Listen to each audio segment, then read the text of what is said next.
Hey guys, welcome back. Tonight we're taking a nice slow drift through one of the most famous and honestly overhyped prisons in history, the Tower of London. Now, I know what you're picturing. Dark cells, torture chambers, maybe some guy rattling chains. But tonight, we're not going for the Hollywood version. We're just going to float gently through the very real lives and occasional deaths of the unfortunate, or sometimes very fortunate people who ended up inside those stone walls. So dim the lights, get comfortable, maybe let your cat sit on your lap, and let's talk about what really happened to prisoners in the Tower of London. Spoiler, it wasn't always screaming, dungeon rats, and iron maidens. Sometimes it was just really awkward dinner parties. Now let's set the scene. The tower wasn't built as a prison originally.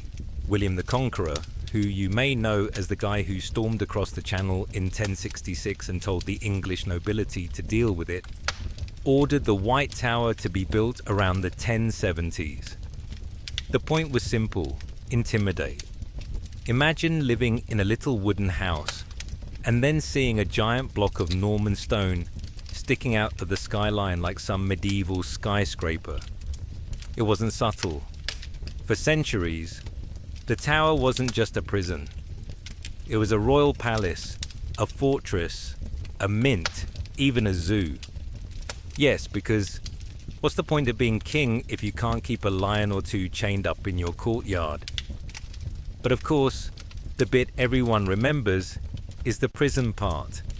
And that didn't really take off until the 13th century, when Edward I and Edward III decided, hey, why not start throwing political enemies in here? Because when you've got a castle, you've got to use it. Now, who ended up in the tower? Well, it wasn't usually your average pickpocket or drunk who shouted at a guard. Those people had much quicker, dirtier punishments elsewhere in the city. The tower was reserved for the rich, the famous, and the politically inconvenient. If you made it into the tower, congratulations, you were already a big deal. Let's glide gently over to one of the earliest known prisoners, Ranulph Flambard. He was Bishop of Durham and somehow also the King's chief financial officer, which was basically a medieval recipe for corruption. He was tossed in the tower in 1100 for embezzlement. Now, in true bishop style, he didn't stay there long. He escaped by throwing a party for the guards, getting them drunk, and then slipping out on a rope hidden in a wine barrel. I mean, honestly, points for creativity. So already we see tower prisoners didn't just rot in cells. Some of them literally drank their way out, but not everyone was so lucky. Fast forward to the 15th and 16th centuries, and you've got a rotating cast of royals and nobles stuck in there. Most of them for the crime of being on the wrong side of succession drama. The tower basically became a holding pen for inconvenient claimants to the throne. Too young to rule, too closely related to someone dangerous, too annoying at court. Congratulations, you're going to the tower. Take the so-called princes in the tower. Edward V and his younger brother, Richard of Shrewsbury. Two little boys, locked up in 1483 under the watch of their uncle, Richard III. Did they vanish mysteriously? Were they quietly murdered? Did Richard just forget to feed them? We don't know, and honestly, we're not solving it tonight. What we do know is that the tower was exactly the kind of place you put royal children when you didn't know what to do with them. Out of sight, out of mind, and possibly out of luck. But here's the thing. Conditions in the tower weren't automatically horrible. If you were a noble prisoner, your stay could be surprisingly cushy. You might have your own servants, good food, and even wine deliveries. Sir Walter Raleigh, for example, basically had a gentleman's apartment in the Tower in the early 1600s. He grew tobacco, wrote poetry, and even fathered a child there. Not exactly dungeon chains, is it? Imagine complaining that your Tower imprisonment was interfering with your writing schedule. Of course, for every pampered poet, there was someone else pacing in their cell, wondering if they'd get out alive. Anne Boleyn is probably the most famous prisoner, brought to the Tower in 1536. She entered through the Traitor's Gate, which sounds very dramatic, but really was just a water entrance. She was kept in royal apartments because, she was still technically the queen until Henry VIII decided she wasn't. She spent her last days there before her execution, apparently calm, occasionally witty, and occasionally very not calm. One of her final requests was for a French swordsman, because, as she put it, English axemen were not known for their precision. And honestly, she wasn't wrong. Let's float from Anne over to Lady Jane Grey, another teenage royal disaster. Crowned queen for all of 9 days in 1553, and then promptly tossed into the Tower when Mary I took over. Jane was only about 16, and most sources describe her as intelligent but politically clueless. She spent her imprisonment reading religious texts and preparing for what she probably knew was coming. Eventually, yes, she was executed on Tower Green, the private spot inside the walls where nobles got their heads chopped off in relative privacy. So again, not rats and dungeons, but still not exactly a spa retreat. One of the quirks of the Tower is that people were often imprisoned there by people they knew personally. Imagine your cousin throwing you in a castle because your family tree is inconvenient. That's essentially how things worked. The nobility was such a small club that everyone imprisoning and executing each other were often related. It was less state justice and more awkward family drama with sharp objects. Now, not all prisoners were destined for execution. Some were released, sometimes after years. Elizabeth I, before she was queen, spent a stretch in the Tower under her sister Mary's orders. Accused of being involved in a plot against the throne, Elizabeth was locked up, terrified, but eventually released.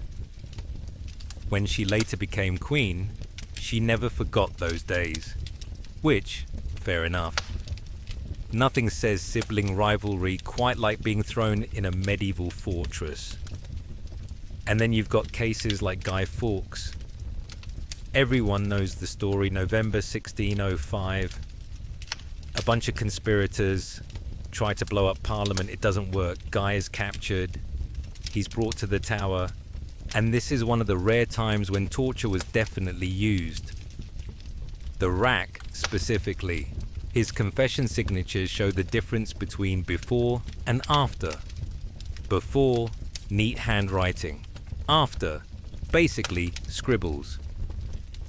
Torture wasn't as common as movies suggest, but when it was used, the Tower was one of the approved places to do it. Lucky guy. Let's pause here and notice the pattern. Life in the Tower was all about who you were. A peasant thief would never see those walls. But if you were royal, noble, or involved in high-level treason, this was your destination. It was less a prison and more a waiting room for fate. Sometimes fate meant release. Sometimes it meant exile. And often it meant a quiet walk to the scaffold. But here's the funny thing. The Tower gained this almost mythical reputation for horror. People imagine it full of screams, dripping walls, and skeletons. In reality, for a lot of its history, it was just a very awkward aristocratic hotel with occasional executions on the lawn. So tonight, as we drift through these stories, keep in mind, the tower wasn't really about punishment. It was about control. Keeping powerful people in one place where they couldn't stir up trouble. Giving them time to reflect, stew, or just write bad poetry. And with that in mind, let's float over to another prisoner whose tower stay was, let's just say, complicated. Alright, so we're back inside the tower, floating past Anne Boleyn's ghost, sidestepping Guy Fawkes' sore wrists, and heading deeper into the collection of famous, sad, and occasionally ridiculous people who ended up locked away here. As always, remember to stay cozy. Blanket, tea, maybe that one pillow that somehow feels colder than the rest. Tonight, we're going to settle into a few more lives, slowly, one after another, like leaves drifting down the Thames. Let's start with Sir Thomas More. Now, Thomas was a lawyer, a writer, and at one point Lord Chancellor of England, which sounds fancy but basically meant he was Henry VIII's right-hand man. At least until he wasn't. See, Thomas was a man of principle. That's code for stubborn in ways that make kings angry. He refused to acknowledge Henry's new marriage to Anne Boleyn, and also refused to accept Henry as the head of the Church of England. In most cases, disagreeing with your boss gets you a pink slip. In Tudor England, it got you a comfy cell in the tower, and eventually a beheading. More's time in the tower was classic noble imprisonment. He was allowed books, he was allowed writing materials, and he spent his days drafting little meditations. His daughter Meg visited him.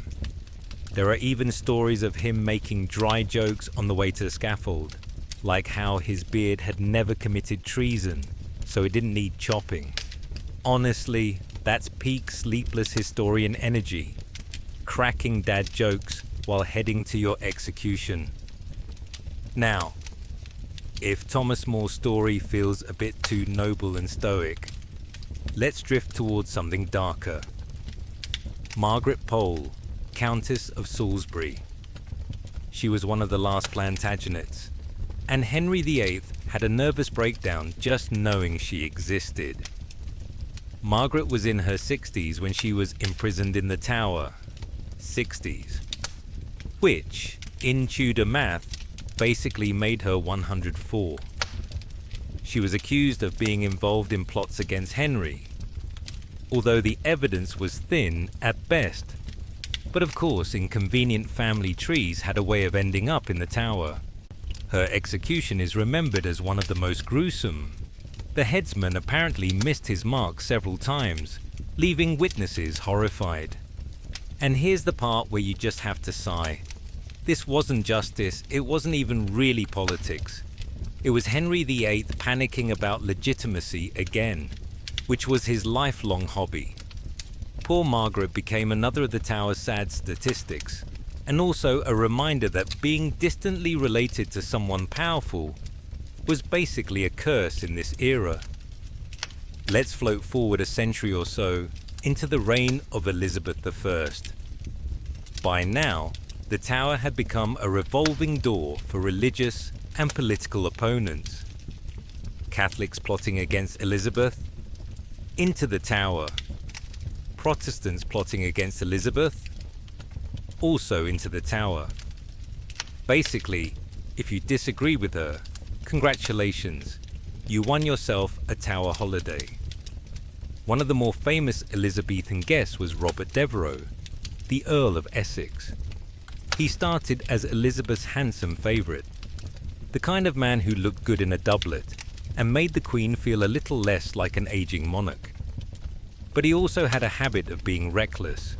He bungled wars in Ireland, stormed into the Queen's chamber uninvited, and eventually tried to lead a rebellion in London. It did not go well. Off he went to the Tower. Essex didn't stay long because treason trials in Elizabethan England were usually short and sharp. He was executed in 1601, his fall from grace complete. You could say he went from royal favourite to royal nuisance faster than Elizabeth's temper allowed. But imprisonment wasn't always a one-way ticket to death. Some prisoners managed to carve out odd little lives inside the tower. Let's circle back to Sir Walter Raleigh. I mentioned him earlier, but honestly, his tower years deserve more airtime.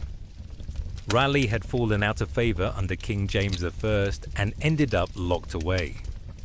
Instead of moping, he turned his tower chamber into a combination study, greenhouse and nursery.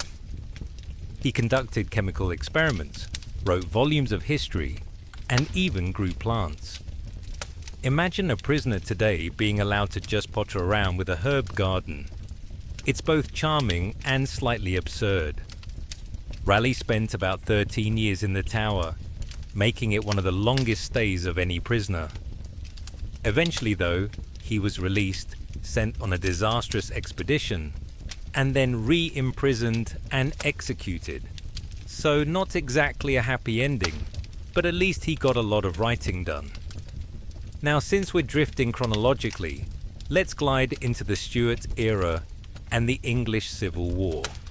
When Charles I lost against Parliament, it wasn't just him who had to deal with the fallout. Plenty of his supporters ended up in the Tower too. Royalists, bishops, noblemen, anyone who had loudly backed the king found themselves behind those stone walls. One famous name here is William Laud, the Archbishop of Canterbury. Laud was deeply unpopular with Puritans, mainly because he liked fancy ceremonies and seemed a bit too Catholic for their taste. He was thrown into the Tower in the 1640s, and like so many others, he spent his time writing, praying, and waiting. Eventually, Parliament decided enough was enough and executed him in 1645. Once again, the Tower served as a holding cell for people who had fallen out of step with the ruling powers. And then, after Charles I himself was executed in 1649, the monarchy was abolished for a while. You'd think the Tower would take a break, but no, it kept busy. Captured royalist soldiers were crammed in, as were political agitators. It was less noble prison at this point, and more overflow storage for inconvenient humans. By the time the monarchy was restored under Charles II, the Tower's role was shifting again. It was still used for important prisoners, but less frequently. One of the most famous groups to be locked up here in this later period were the Jacobites, the supporters of James II and his descendants, who kept trying to reclaim the throne after the Glorious Revolution of 1688. During the Jacobite risings of the 18th century, especially after 1715 and 1745, dozens of captured rebels were brought to the Tower. Some were lords, some were Scottish clan leaders, and many were executed at Tower Hill, just outside the walls. But the rebels also left behind stories of singing, praying, and even playing cards during their imprisonment. In typical Tower fashion, their experience ranged from bleak to oddly social. The Tower had become less a dungeon of horrors and more a sort of waiting room for doomed causes. Of course, by the 18th century, the Tower was also gaining its reputation as a tourist attraction. People whispered about ghosts, bloodstains, and haunted corridors. Guides told stories of tortured cries and phantom footsteps. And sure, some prisoners had been tortured there, Guy Fawkes being the prime example, but the myth ballooned far beyond reality. It's funny how centuries of relatively boring imprisonments turned into legends of constant horror. People really wanted their spooky bedtime stories, apparently. But back in reality, the Tower's prisoner list stretched all the way into the 20th century. The last notable prisoner was Rudolf Hess, Hitler's deputy, who was held there briefly in 1941 after parachuting into Scotland. The tower had seen medieval bishops, Tudor queens, Stuart rebels, and now, in its final act, a Nazi official. Honestly, that's range. Let's take a moment here. If we step back, the tower's prisoner history is almost a mirror of English politics. Every time there was a crisis, succession disputes, religious wars, rebellions, the tower filled up. And every time things calmed down, the walls went quiet again. It wasn't so much a place of punishment as a pressure valve for a kingdom constantly arguing with itself. And through it all, the stories of individuals shine through. Some tragic, like Lady Jane Grey. Some stubborn, like Thomas More. Some absurd, like Walter Raleigh's indoor garden. And some just pitiful, like the Jacobite rebels who must have known their cause was doomed but sang songs anyway. So, as we drift off tonight, picture the tower not as a dungeon of constant screams, but as a peculiar stage where history's most inconvenient people were made to sit quietly, sometimes for days, sometimes for years, before their final act. And in part 3, we'll keep drifting through more of these personal stories, the unlucky, the pampered, the forgotten, because the tower has plenty more to give. So, we're back inside the tower. We've watched Thomas More make stoic jokes. We've seen Walter Raleigh fussing over his plants, and we've sighed our way through Margaret Pole's messy execution. Tonight, we'll drift into a few more lives, the husbands, the rebels, the nearly forgotten. Because one of the tower's specialties wasn't just housing famous people, but also the not quite famous enough family members who got dragged along for the ride. So, blanket tucked, lights low, let's shuffle deeper down the halls. Let's start with Lord Guildford Dudley. Now, if the name doesn't ring a bell, that's fine. He was the husband of Lady Jane Grey, the 9-day queen.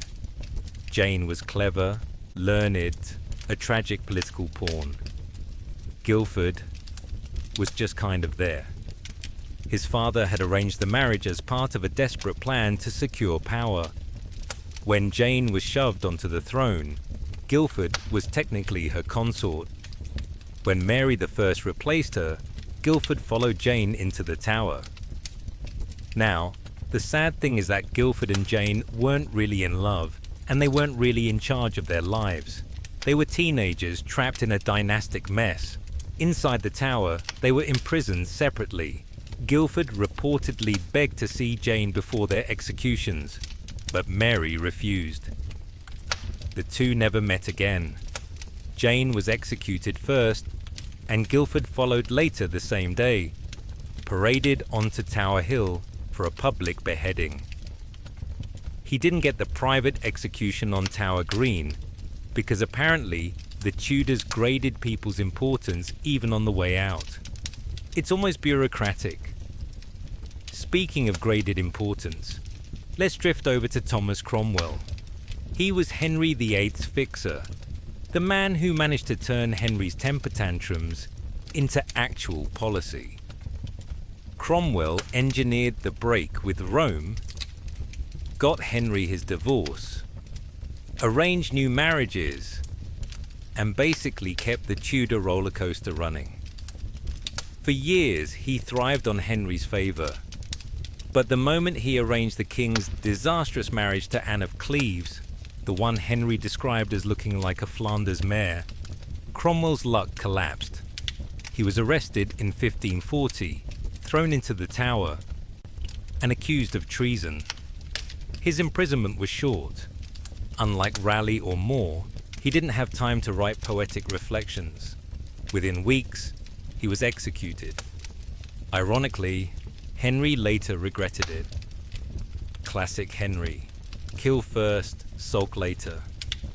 Cromwell's ghost still lingers in the Tower's long history. Not because he stayed there long, but because his fall was such a perfect Tudor example of how quickly favour could flip. One day you're orchestrating the king's marriages, the next you're waiting for the axe. Let's move forward to the gunpowder plot conspirators. Now, everyone remembers Guy Fawkes, the man with the mask and the barrels of gunpowder. But he wasn't working alone. After the plot failed in 1605, several of the conspirators were captured and dragged into the Tower. Here, the government pulled out its official torture license.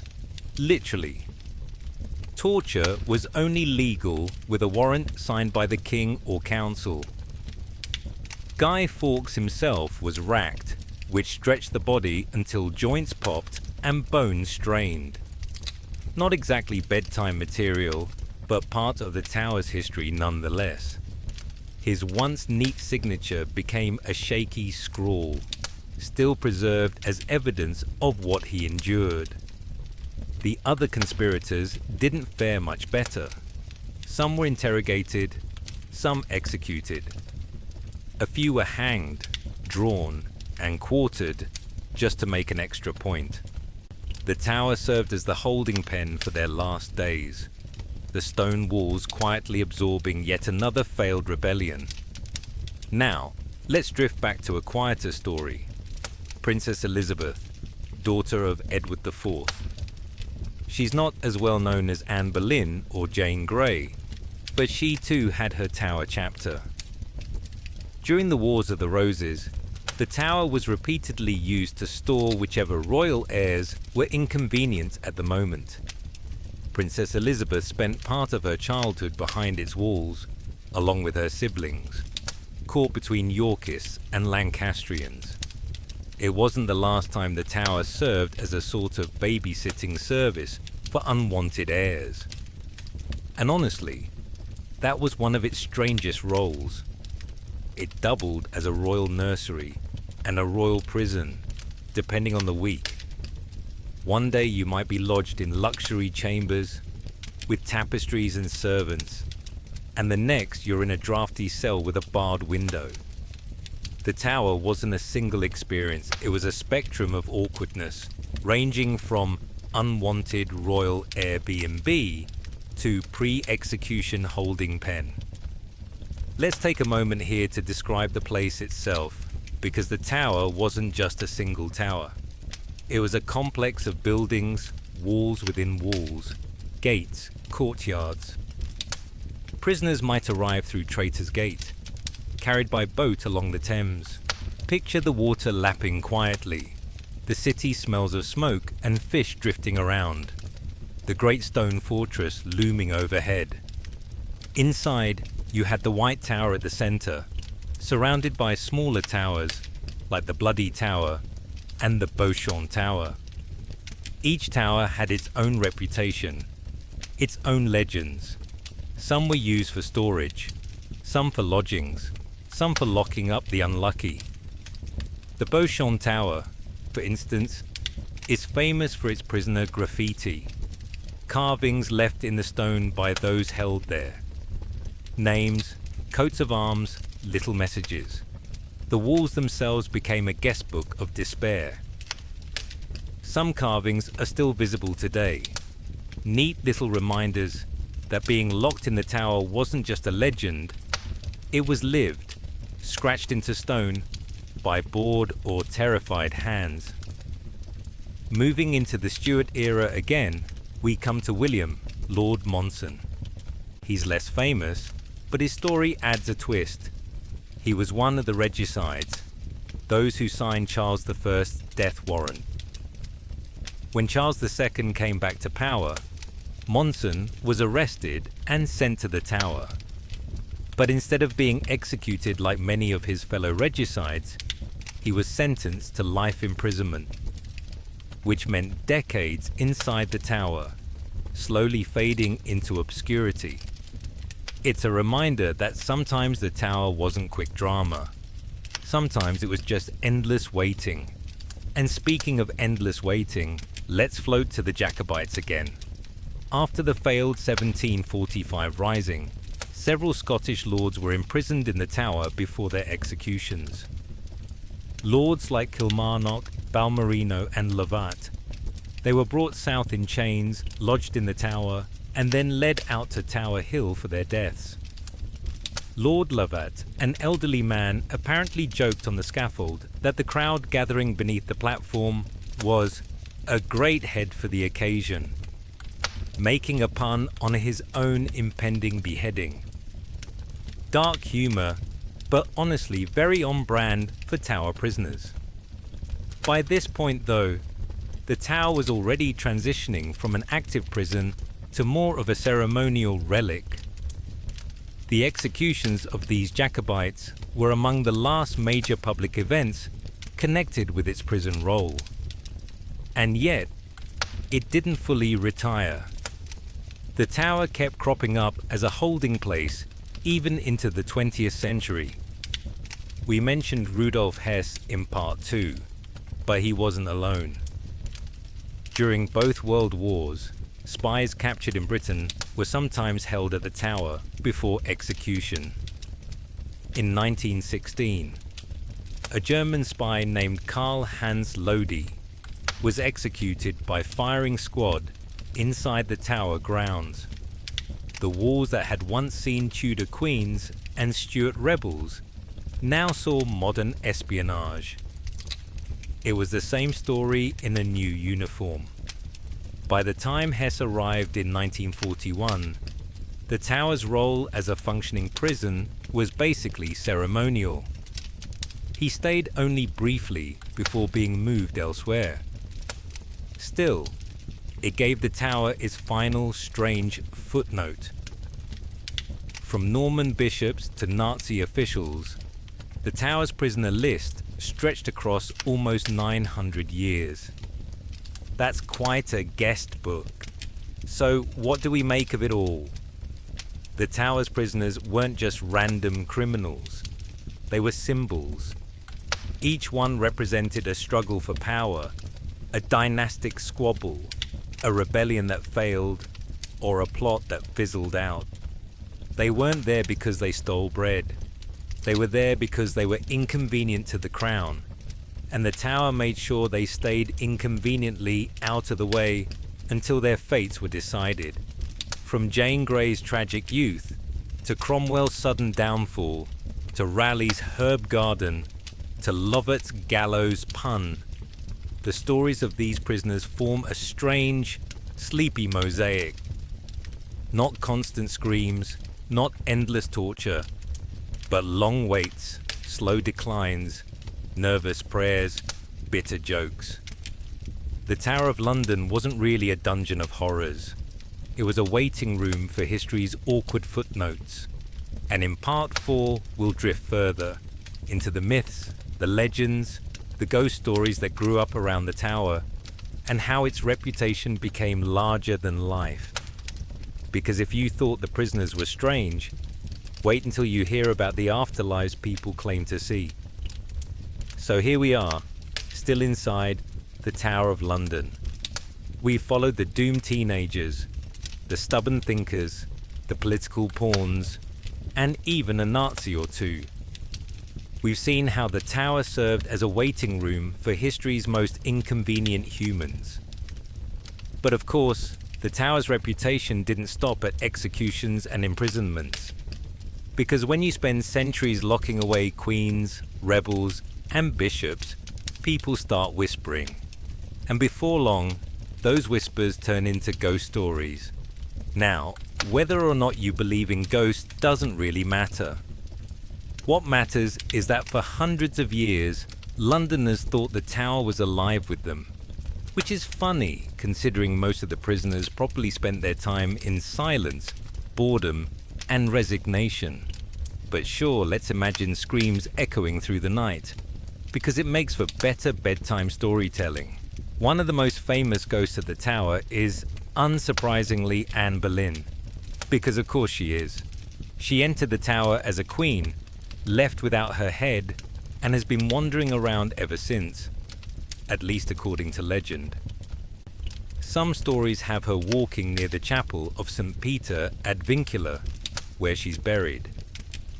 Others say she's been seen carrying her head under her arm, which feels like overkill, but alright. There are even tales of her carriage appearing on the tower grounds, a phantom procession replaying her last journey. Now, the thing about Ghost Anne is that she's not unique. She apparently also haunts Hever Castle, Blickling Hall, and Hampton Court. Honestly, if you believe all the stories, Anne has the busiest ghost schedule of any Tudor queen. Which is kind of poetic. In life, she was always being shuffled around by Henry's whims. In death, she's still on tour. Then there's the story of Lady Jane Grey's ghost. Supposedly, she appears as a white figure, gliding near Tower Green, where she was executed. Sightings are usually vague, hazy figures, often seen in the evening or at dawn, which, let's be real, is exactly when the human brain loves to play tricks on itself. But the story stuck, because of course the tragic teenage queen has to keep walking the tower's lawns forever. History wasn't content with 9 days of queenship. It had to give her Jesus an eternal encore. Another famous ghost story is about the princes in the tower. Remember Edward V and his little brother, Richard of Shrewsbury. The boys who vanished in 1483 under the care, or suspicious neglect, of their uncle Richard III. For centuries, people claimed to see two pale figures in nightgowns, holding hands, walking quietly around the bloody tower, which, frankly, is a little on the nose. If you're going to name a place the Bloody Tower, of course people are going to put ghost children in it. In 1674, workmen found two small skeletons under a staircase in the tower. They were promptly declared to be the lost princes, reburied in Westminster Abbey, and that was that. Or at least, that was the official story. Whether they really were the princes is still debated, but the ghosts, they kept appearing in stories, as if Londoners needed to believe the boys never left, tragic children wandering endlessly.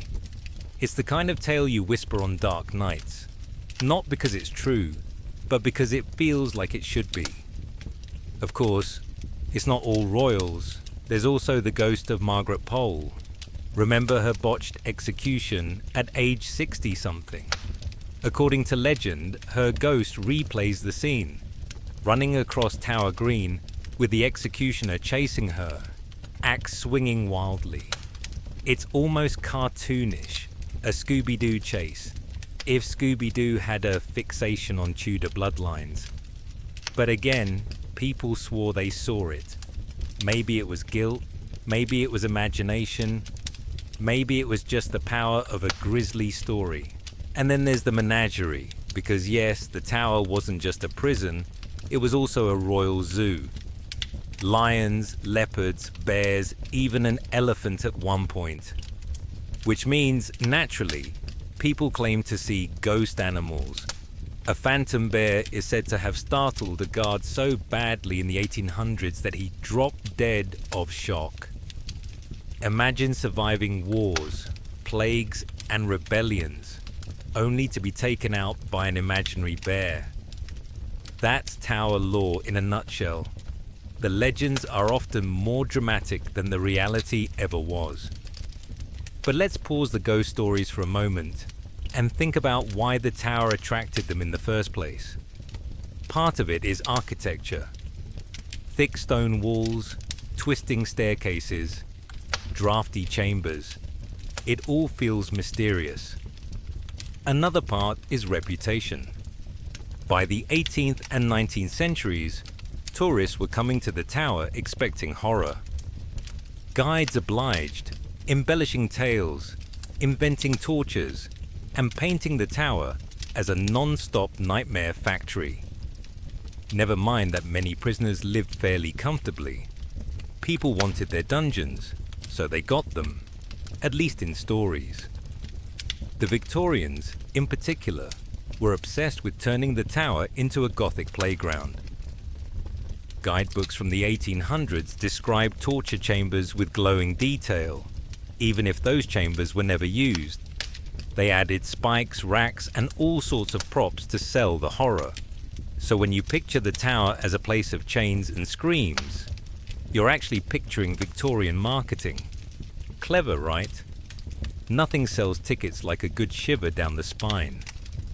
Still, the real prisoners did leave their marks, sometimes literally. Let's go back to the Beauchamp Tower graffiti. Names carved deep into stone by bored nobles. Some of them so intricate they look like artwork. Coats of arms, family mottos, prayers. One carving reads, "As the shadow passes, so does life." Which, yes, is exactly the kind of thing you'd scratch into a wall while waiting for your execution.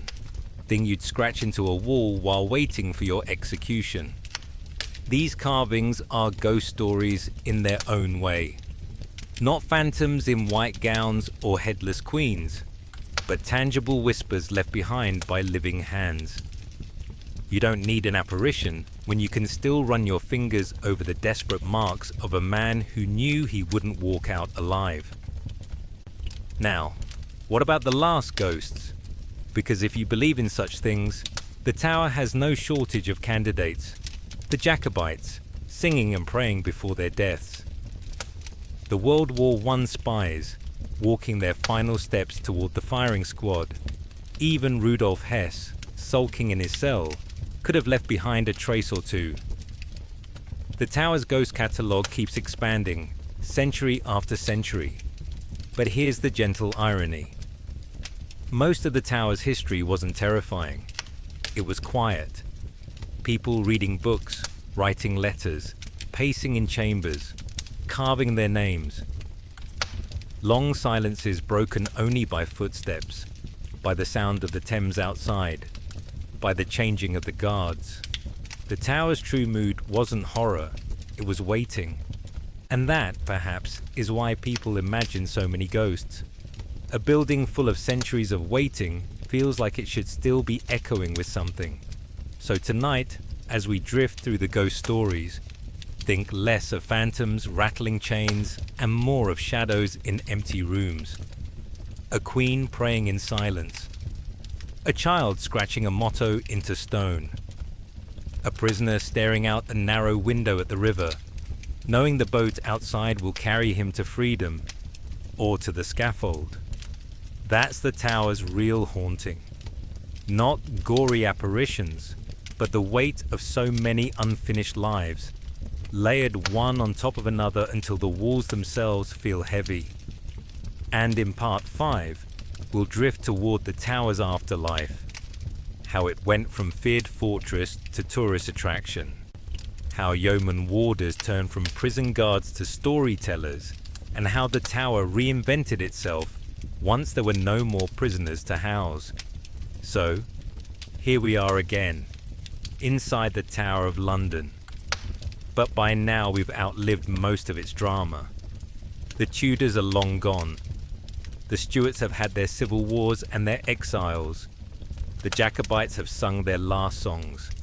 And the Tower, that stern fortress on the Thames, starts to look less like the beating heart of English politics and more like a very old, very large problem of what to do with a stone building that refuses to fall down. Because that's the funny thing about castles. They don't retire gracefully. They just sit there, centuries after their usefulness, daring someone to come up with a new job for them. By the late 18th century, the tower was still occasionally used for prisoners. But honestly, it was running out of steam. The last proper execution on Tower Hill happened in 1747, when Lord Lovat, the Jacobite, cracked his final jokes before losing his head. After that, public executions mostly shifted elsewhere in London. The Tower still had the odd prisoner, a rebel here, a conspirator there. But the days of being the main stage for England's political drama were fading. Instead, people started looking at the Tower in a new way, not as a place of punishment, but as a place of curiosity. The city was modernizing, the empire was expanding, and the Victorians, bless them, had an absolute obsession with turning everything into a Gothic attraction. If you give a Victorian a dark stone building, they will fill it with ghost stories, fake torture chambers, and sentimental pamphlets before you can blink. And so the Tower became a tourist destination. The yeoman warders, the beefeaters, as they're often called, shifted from guarding actual prisoners to guiding visitors around the fortress. Their job turned from security detail to storytelling. And because tourists wanted blood, the warders delivered.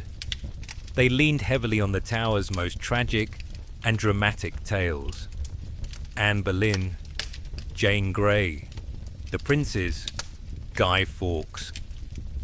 The noble ladies pacing to their executions, the conspirators tortured in the dungeons. Never mind that most prisoners had perfectly ordinary tower stays, eating meals, pacing in circles, and occasionally complaining about drafts. The tourists didn't want boredom, they wanted drama. So the Tower reinvented itself as a stage for exactly that. The Victorians, in particular, adored their Tower lore. Guidebooks describe dungeons filled with chains and racks, whether or not those rooms were ever used that way. They insisted on calling the Salt Tower, the Bloody Tower, the Cradle Tower, names that practically drip with Gothic mood, even if their real history was more paperwork than pain. Some exhibits were outright theatrical. They displayed torture devices like the rack, the scavenger's daughter, and the manacles, often suggesting they had been used daily on countless prisoners. In reality, torture at the Tower was rare and tightly regulated. But again, who's going to pay a ticket to hear that your favorite queen mostly just read prayer books quietly in a nice apartment before her execution? No, no. What you want is the blood-curdling version. And so the Tower obliged. It wasn't all storytelling though.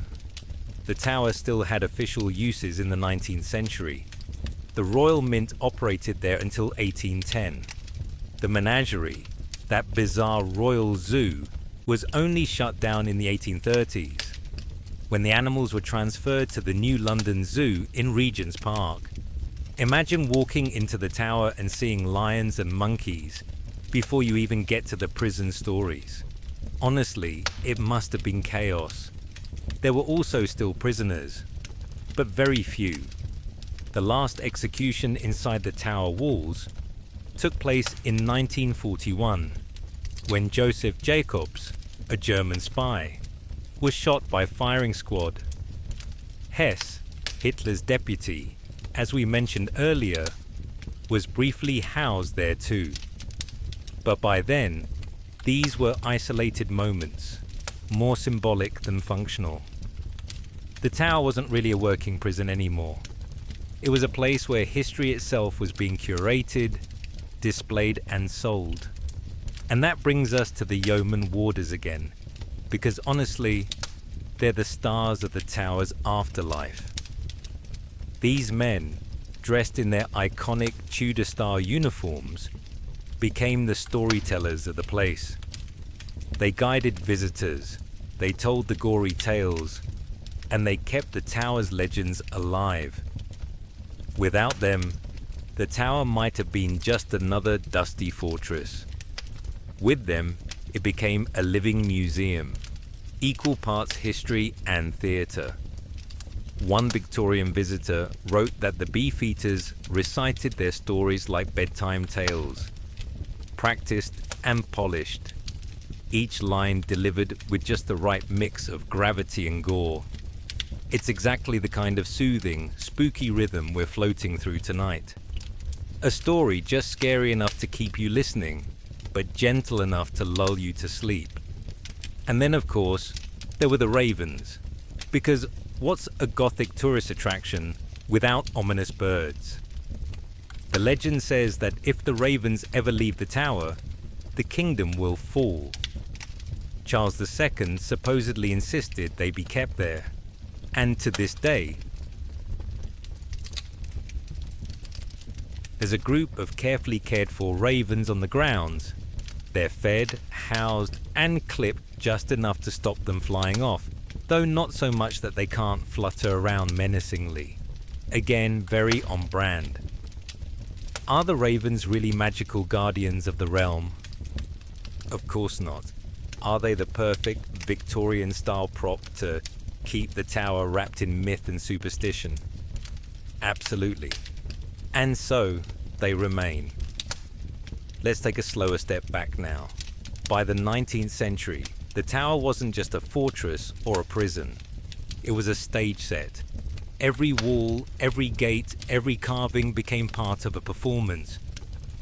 Visitors walked where queens had wept, where rebels had prayed, where princes had vanished. Guides told them the stories, embellished where necessary, and polished the legends until they gleamed. The Victorians turned the tower into the version we imagine today. Shadowy, Gothic, haunted. And that's the version that stuck. Never mind the years of relative quiet, the noble apartments, the slow days of waiting. In the popular imagination, the tower became an eternal horror. And yet, there's something comforting about that reinvention. Because the tower didn't crumble into ruin. It didn't fade into obscurity. It found a new life. Not as a place of pain, but as a place of memory. A building too stubborn to die became a story too powerful to forget. And maybe that's why the tower feels so sleep-inducing today. Because it's not sharp, immediate fear anymore. It's layers of old fear, softened by centuries, retold until the edges blur. Executions turned into tales. Ghosts turned into bedtime stories. Torture chambers turned into museum exhibits. The horror has mellowed into a kind of gentle Gothic lullaby. So as we close this part, picture the tower not just as a place where people lost their heads, but as a place where stories grew heads of their own, wandering off into legend, haunting the imagination more than the walls themselves. And in part 6, we'll drift toward the final chapter, the tower as we know it today, a tourist magnet, a symbol of monarchy, a place where the past lingers in ceremonial pageantry, and of course, still guarded by ravens, yeoman warders, and more stories than any one night could ever hold. So here we are, still circling the Tower of London. Though by now the executions are long finished, the prisoners have gone home, or gone to Westminster Abbey, depending on how their story ended.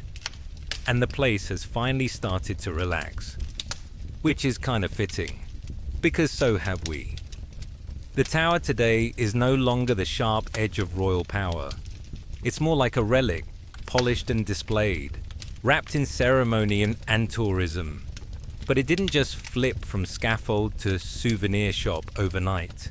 It had to settle into its new role over the centuries, finding ways to stay relevant in a modern world that no longer needed medieval fortresses or Tudor prison blocks.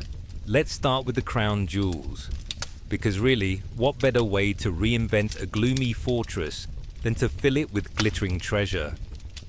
The regalia of the British monarchy, crowns, scepters, orbs, swords, has been kept at the tower for centuries. But it wasn't always behind bulletproof glass. In fact, for much of its history, security was laughably casual. There's a famous story from 1671 when an Irishman named Colonel Blood, and yes, that was his real name because of course it was, tried to steal the crown jewels. He disguised himself as a parson, gained the trust of the keeper, and one day just went for it. He smashed St. Edward's crown with a mallet to flatten it for hiding under his cloak, stuffed the scepter down his trousers, and made a break for it. He was caught, of course, but the sheer audacity of the attempt turned him into a folk hero. Charles II pardoned him, because apparently the king thought the whole thing was hilarious. Since then, the jewels have been guarded much more carefully. By the 19th century, they were displayed as part of the tower's tourist attraction, with warders standing watch. Today, they're in a high-security vault, behind thick glass, complete with moving walkways to stop visitors from lingering too long. Which is a shame, because who wouldn't want to just stand there and stare at the imperial state crown until you nod off? Speaking of warders, the yeoman warders became not just guards, but symbols of the tower itself. Their Tudor-style uniforms, with the big red insignia and ruffled collars, became iconic. For centuries, they were drawn from the ranks of old soldiers, men who had served long military careers and were given a comfortable post in return. These days, they're still ex-military, but the job is more ceremonial than anything else. They lead tours, tell stories, and keep the legends alive.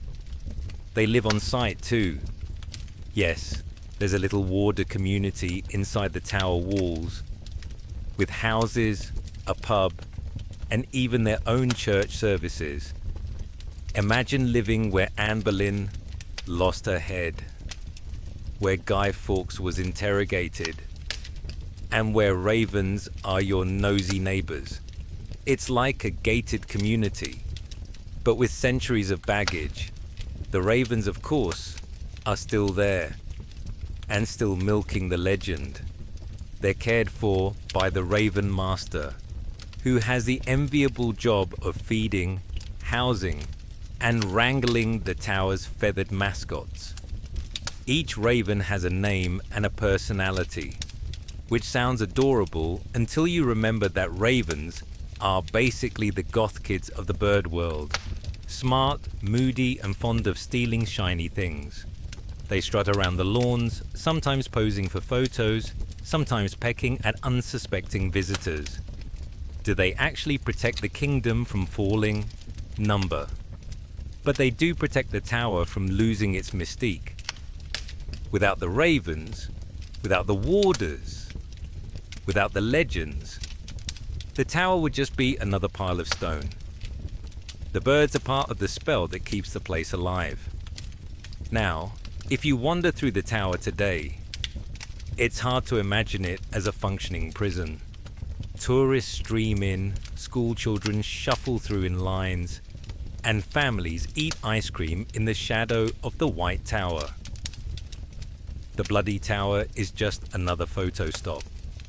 The execution site on Tower Green is marked with a tasteful memorial. Everything feels orderly, curated, softened for modern eyes.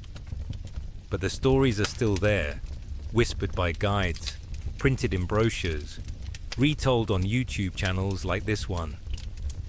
Anne Boleyn's ghost, Jane Grey's walk to the scaffold, the Lost Princes.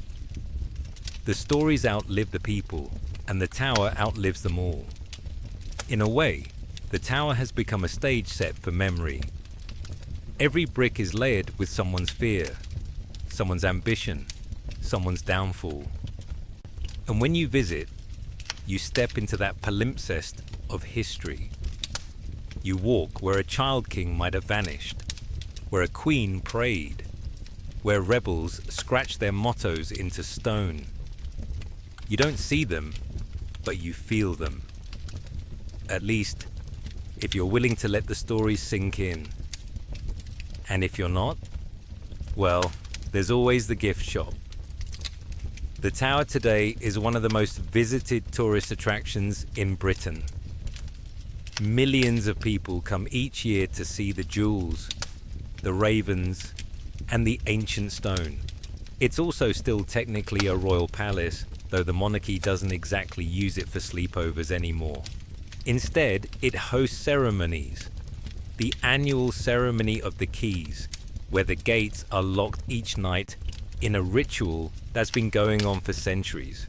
It's part theatre, part tradition, part reassurance that the tower still matters. Because that's what the tower is now.